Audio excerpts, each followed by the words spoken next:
بسم الله الرحمن الرحیم. شروع کوم په نامه د خدای چې بخښونکی او مهربانه دی. رانو کتونکو سلامونه، احترامونه او ستړي مشئ. د پښتو ټاکس پلس د پښتو خبرې نه زه شارزا تاسو ته یو ځل بیا هرکلی وایم.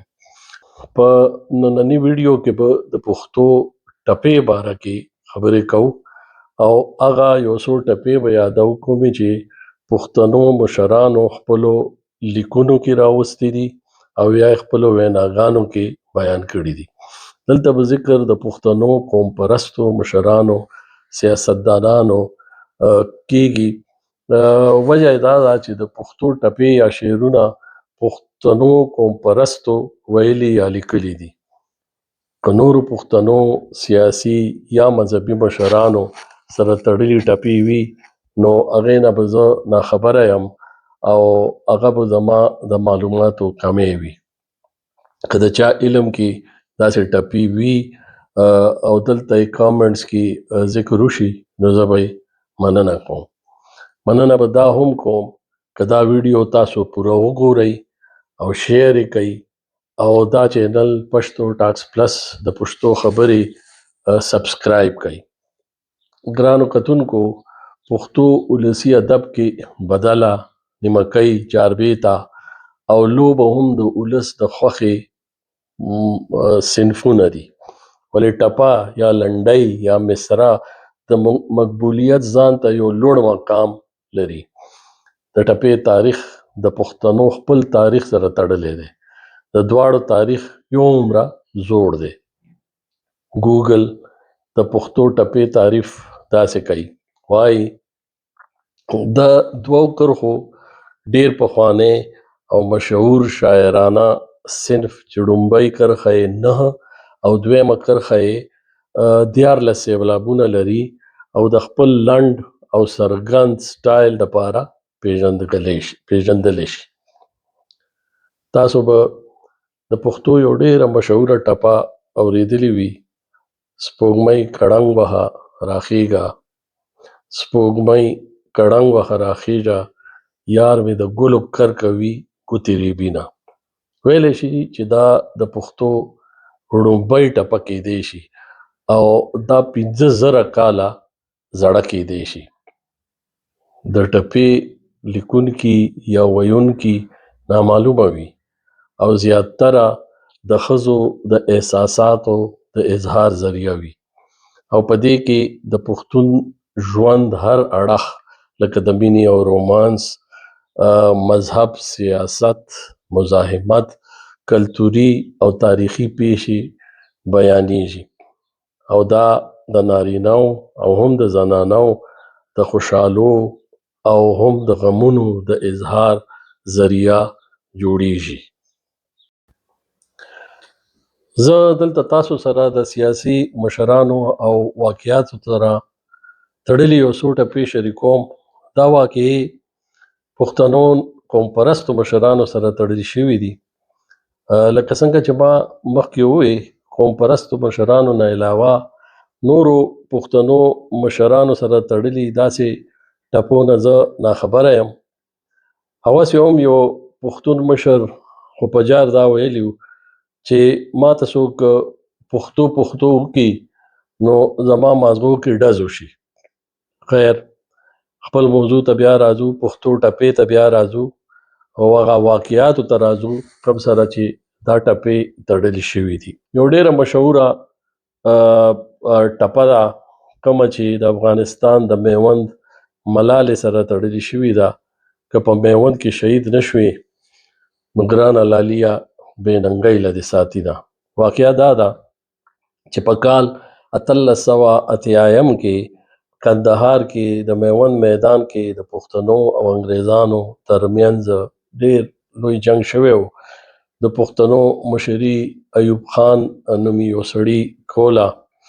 ډیر تود جنگ روانو او داسې ښکارېده چې پښتانه جنګیالي به ماتې وخوري.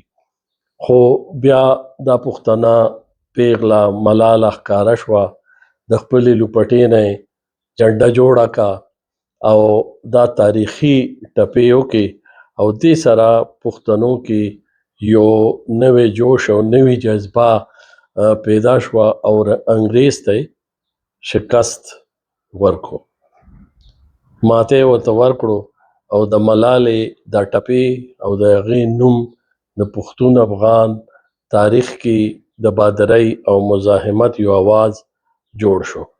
یو ټپه خو تاسو ته ما ووی که په میوند کې شهید نشوي ګرانه لاليه بې ننګۍ له دې ساتینه، او دویمه ټپه یې دا وکړه خال و د یار د وینو کې ایږدم چې شینکي باغ کې ګل ګلاب وشرموینه.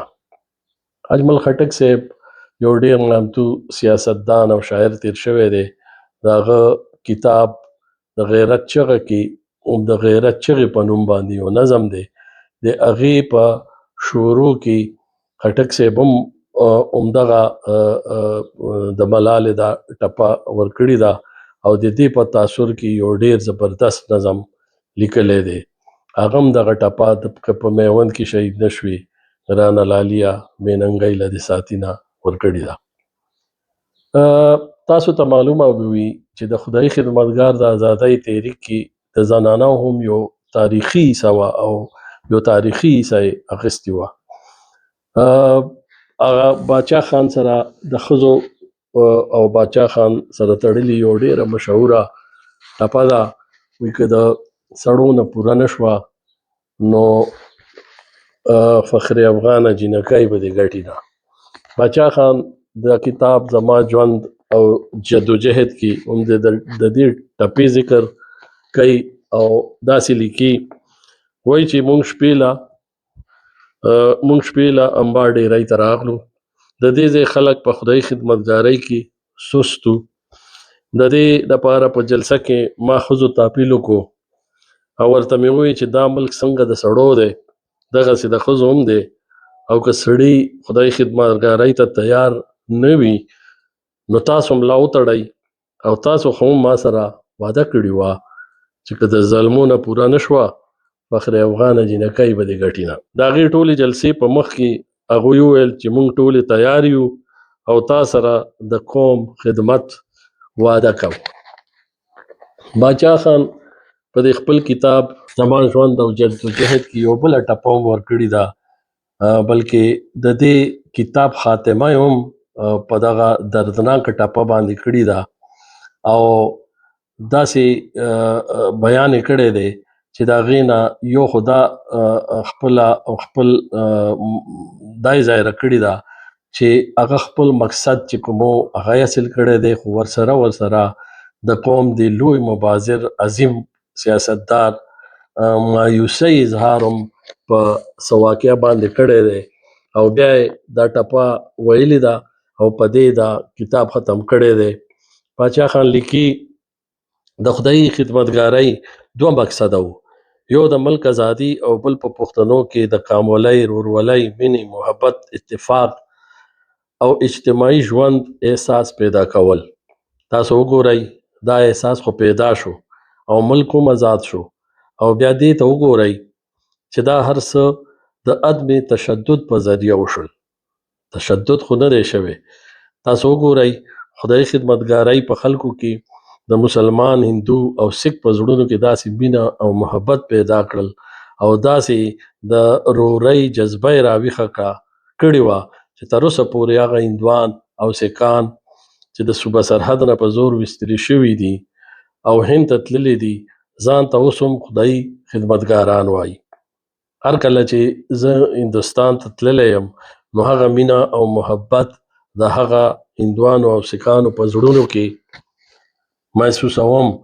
تاسو وګورئ چې څه وخت په هندوستان کې د تقسیم په وخت کې فسادات شروع شول نو خدای خدمتګارو دلته د خپلو هندوانو او سکانو د حفاظت دپاره څومره تکلیفونه تیر کړي دي او کوم ځای کې چې خدای خدمتګارو نو هلته یې دوی بچ کړي او د دوی د مال او ځان حفاظت یې کړی دی.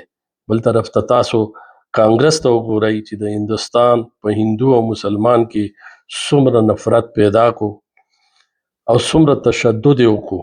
حقیقت دا دی چې عدم تشدد د هغوی پالیسي وه او زمونږ عقیده وه او دا مونږ خو آزاد شوي وو او پیرنګیان زمونږ د ملک تلونکي وو، خو د لارډ ماونټ بیټن او سردار پټیل په سازش د غلامان شو.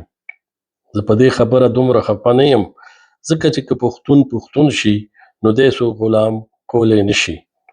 خو خفه په دې یم چې د خدایي خدمتګارۍ هغه تحریک چې په ډېرو خوارو مصیبتونو، تکلیفونو او قربانو جوړ شوی و، هغه یې تس نس کړو او جوړ شوی نظام یې ورله خراب او ګډ وډ کو او بیا یې دا باچا خان دا ټپه ورکړې ده چې د زړه په باغ مې ګلی وشوه، گویا چې بیا سپرلی راځي سپړي ګلونه.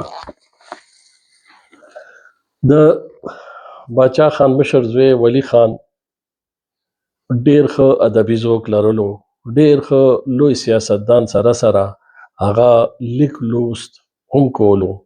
یو کتاب رښتیا او بلې د 3 جلدونو یو غټ لوی کتاب باچا خان او خدایي خدمتګاری هم لیکلی وو.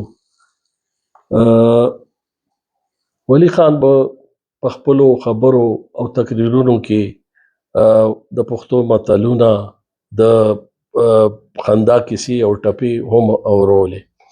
ماته یاد شي په یو رساله کې ولی خان د خپل یو ملګري په مرګ باندې، شاید چې ماسټر کریم په مرګ باندې یو مضمون لیکلی و چې د هغې په سر کې دا ټپه لیکلې وه: زه په کمر ورته ولاړم د جانان سپین مخې قبلې ته واړونه. دې نه علاوه غالبا دا د 1985 کال ولی خان کراچۍ ته راغلی و. ایرپورټ نه یو لوی جلوس کې د کوربه عابد زبیري کور ته ورسولی شو.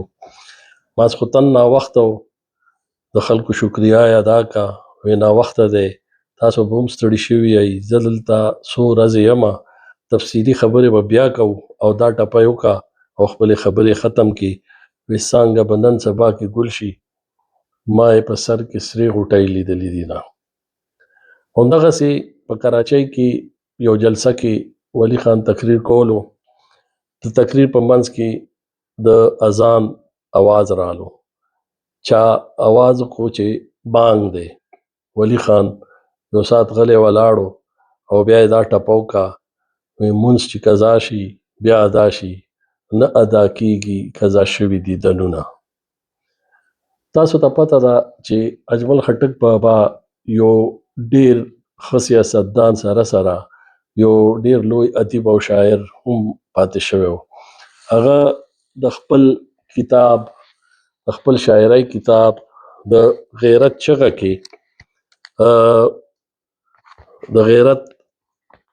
کې یو نظم دی، د هغې نظم نوم دی جواب.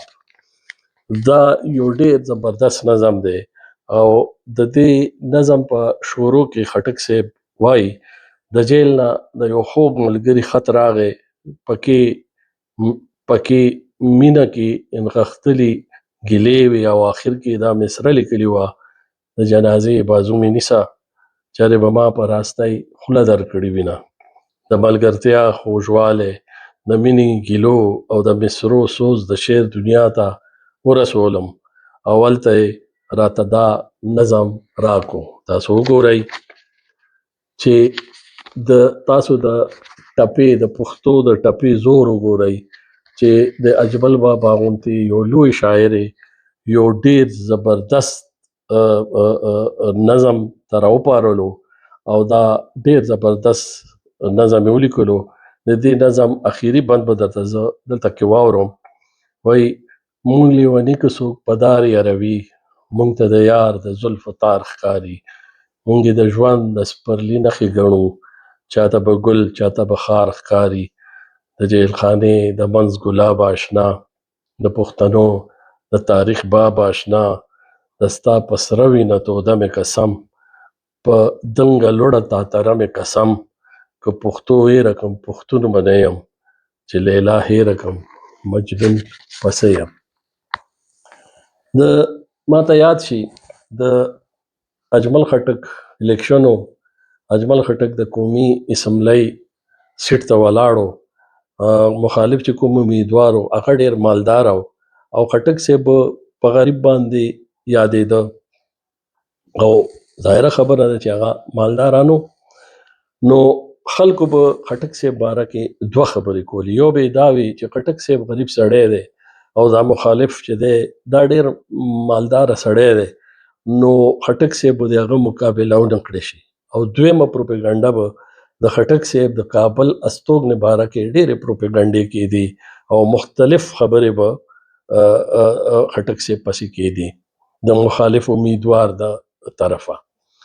خټک صاحب د دې دواړو پروپاګانډو جواب په دوه ټپو کې کولو او هر تقریر اخر کې به دا دوه ټپې کولې. یوه به وي چې که زه غریب یم د تا یار یم، د دولتمن په سر به خاورې واړوم.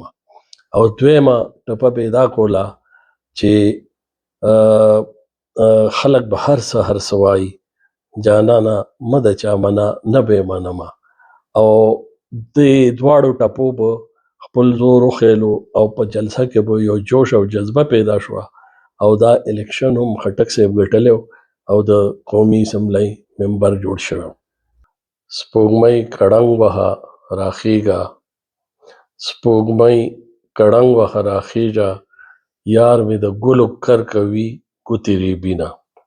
که په میوند کې شهید نشوې نو ګرانه لاليه بې ننګۍ له دې ساتینه. خال به د یار د وینو کېږدم چې شینکي باغ کې ګل ګلاب وشرموینه. چې که د ظلمو نه پوره نه شوه فخر افغانه جینکۍ به دې ګټي. چې د زړه په باغ مې ګلی وشوه ووایه چې بیا سپرلی راځي سپړي ګلونه.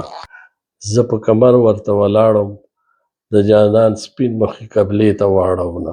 څانګه به نن سبا کې ګل شي ما یې په سر کې سرې غوټۍ لیدلې دینه. مونځ چې قضا شي بیا ادا شي نه ادا کېږي قضا شوي دیدنونه. د جنازې بازو مې نیسه چرې به ما په راستۍ خوله درکړې وینه. چې که زه غریب یم د تا یار یم د دولتمن په سر به خاورې واړوم. خلک به هر څه وایي، جانانه مه د چا منه نه به یې منمه. ګرانو کتونکو ډېره مننه د دې ویډیو کتنو. خپل ځان او د خپلو خپلوانو خیال ساتئ. د خدای په امان.